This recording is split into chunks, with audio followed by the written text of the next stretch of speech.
So I just want to say before I start this that if you're dealing with any kind of severe trauma, if you underwent maybe some sort of serious, assault or abuse or something like that, this might not really be for you.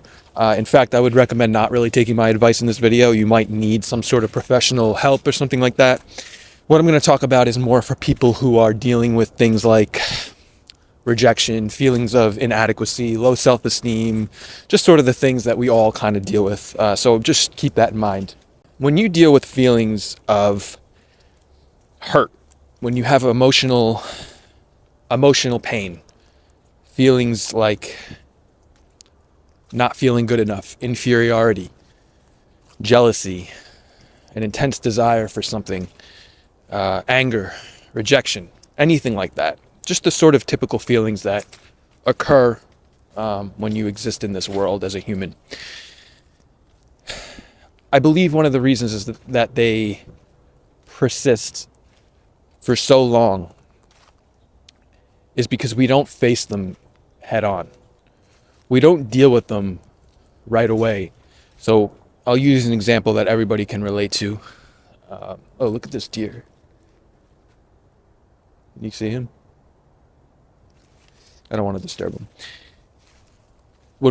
So for example, when you deal with getting your heart broken, for example, which usually isn't even really what most of us consider heartbreak. It's not really heartbreak. We just got really attached to somebody. Our ego got really attached to somebody, and now we can't break that attachment. It's very rarely true love. Most people don't even know what that looks like. But anyway, when you deal with that sort of rejection, you got broken up with, just that sort of thing, we might bury the feelings and we might repress them deep down and not actually feel them or allow them to surface. So the typical response to that type of scenario of going through a breakup, what do you think the average person does? They might get their friends together and they might go out to the bar and just immediately try to meet someone new. They might try to distract themselves, maybe with video games or TV. They'll do just about anything rather than sitting and processing the feeling that they feel. And what I realize now, because I used to be, that used to be me. I would always resort to substances. I would always find some sort of distraction rather than just sitting and processing everything, all my emotions, everything that needs to be processed. And there's so much value and beauty in doing that, because I believe like all of the emotions that we experience, they're meant to be, they're there for a specific reason. They're kind of there to guide us in a way. Not really, I don't want to say like teach us a lesson per se, but we can learn from them.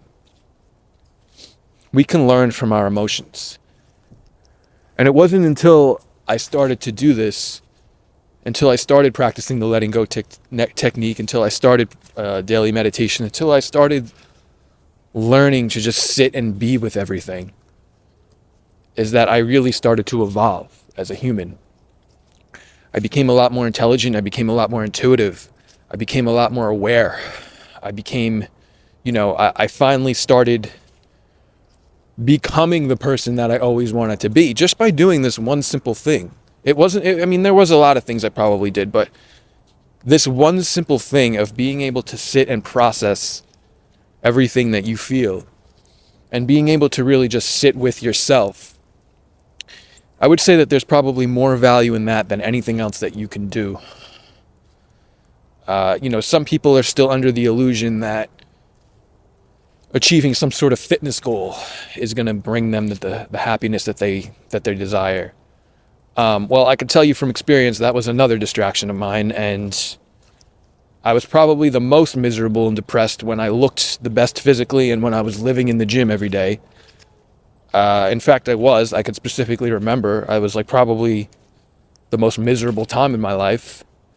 And that stuff sucks even more, like fitness and making a lot of money and, maybe getting like a a really attractive significant other, that stuff sucks even more, because you know what happens? You get it, and you thought it was going to complete you, and it doesn't. It never does. And then you're like, well, now what?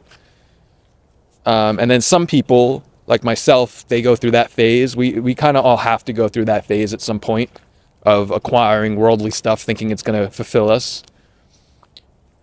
We get the stuff, and then we realize, like, okay, well, this obviously isn't it, because I don't feel any better, really. I mean, maybe it made me feel good for a little bit, but it didn't fundamentally fix anything. I still feel the same. And some people don't ever, they don't ever wake up from it. They just keep wanting more and more. They're like, okay, well, I got the thing, I got the hot wife and the the fucking sports car. Well, I guess I just got to do more. I got to get more. Then it'll work. No. It's all it's a dream. You're dreaming. It's an illusion. None of that stuff's ever going to do it. And even, like, that stuff's very superficial. But even things that you might think are noble, like maybe when I finally get that PhD, maybe when I finally become, finally get that dream career, that stuff's not going to do it either. How you truly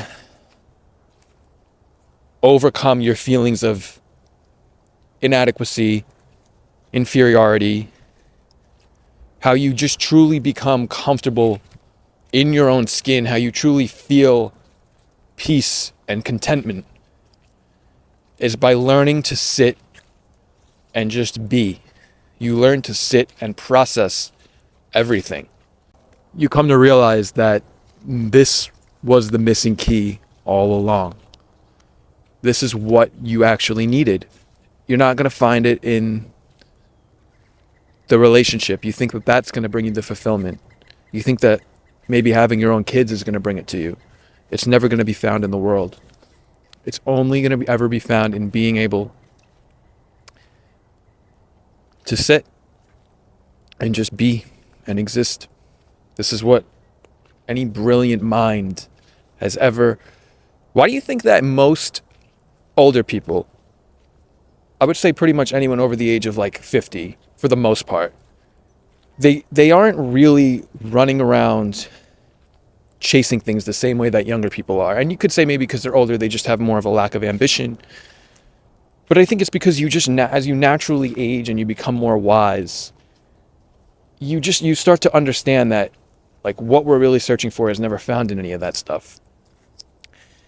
I mean, you can even look at the comments in most of my videos. It's always people who are like, oh, I'm 70 and, I live alone and I'm happier than I've ever been. It's people, like, anybody that really has evolved greatly as a human, whether it was like, a philosopher, a scientist, some sort of academic, they pretty much all figured this out.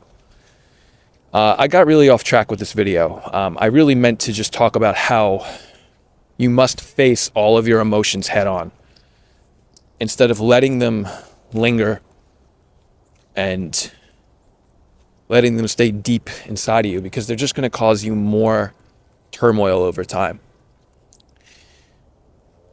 They're going to cause, because I guess it didn't really go track, because what it's going to do is when you don't face those emotions, you're going to be so desperate to escape the pain that they're causing you that it's going to cause you to continue to chase things in life. That's really all anybody that is chasing something outside of themselves is. They're just trying to escape their own pain, I believe. I would say most people would, highly evolved spiritualists would probably agree with me too. Because as long as your basic needs are met, why do you really need anything else? It comes down to really feeling inferior, feeling like you need to maybe be better than other people. Maybe you need to achieve some goal you have set in your mind. Now, obviously, it's important to understand, like, you don't just give up on life and not do anything, but you do it with a different intention. And you'll come to see, too, when you process your emotions more, that you start living life more from a more intuitive, genuine place. So maybe when you were always trying to step over people, now it's more about doing things that you feel align with like who you really are and something that you really want to do, whether it's some sort of, you know, it's not going to be from a superficial, it could be something very simple like art and books and things like that. It's not going to be something superficial like trying to climb the ranks at a company and that stuff's fine too. I mean, again, there's nothing wrong with that. There might be some other, maybe this is all very individual. What I'm saying here is not, it's not just like, my opinion is, it doesn't really matter. It's something that you have to figure out on your own. I figured a lot of it out for myself, but I can't tell you exactly what to do. That's the beauty of this whole journey is that you figure a lot of this stuff out kind of on your own. And you can use books and videos and things as pointers, but at the end of the day, you got to figure it out. You got to find it on your own. But a good start is learning to sit and process everything. And you'll see how much your life starts changing. I actually posted something this morning, a quote from Nisargadatta. He says, when you start, I can't remember it word for word, but something along the lines of when you start shining awareness on your mind, when you start becoming more aware of your thoughts and your feelings and you learn to just sit with them, things start to sort of miraculously happen.